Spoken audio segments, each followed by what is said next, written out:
Dieu, dans sa parole, a déclaré que la relation sexuelle en dehors du mariage était un adultère. Exode 20,14, tu ne commettras pas d'adultère. Le fait qu'un conjoint donne sa permission de pécher ne prévaut pas sur la loi de Dieu. Nous n'avons pas l'autorité de créer des exceptions à ce que Dieu a déclaré être un péché. Mis à part les déclarations bibliques selon lesquelles elles sont un péché, les relations polyamoureuses ne peuvent pas accomplir ce que la Bible dit qu'un mariage doit être.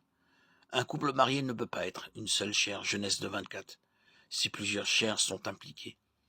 Un couple marié ne peut pas s'aimer pleinement si cet amour est partagé entre d'autres personnes. Il ne peut y avoir de véritable intimité si ce qui est censé être intime est partagé avec d'autres. Le polyamour n'est pas le mariage. En aucun cas, un mariage n'est censé être ouvert à l'activité sexuelle en dehors du mariage.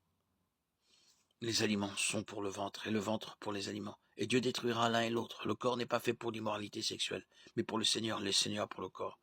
1 Corinthiens 6, 13. 1 Corinthiens 6, 18. Fuyez l'impudicité. Tout autre péché que l'homme commet est extérieur au corps, mais l'impudique pêche contre son propre corps. 1 Corinthiens 18.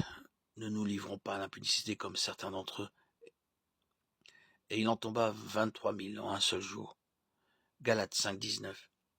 Or, les œuvres de la chair sont manifestées, l'impudicité, l'impureté, la dissolution.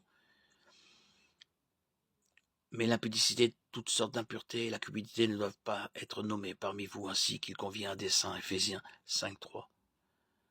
Colossiens 3, 5. Faites donc mourir tout ce qui est terrestre parmi vous. L'impudicité, l'impureté, les passions, les mauvais désirs et la cupidité qui est une idolâtrie. Car la volonté de Dieu, c'est votre sanctification, que vous absteniez de l'impudicité. 1 Thessaloniciens 4, 3.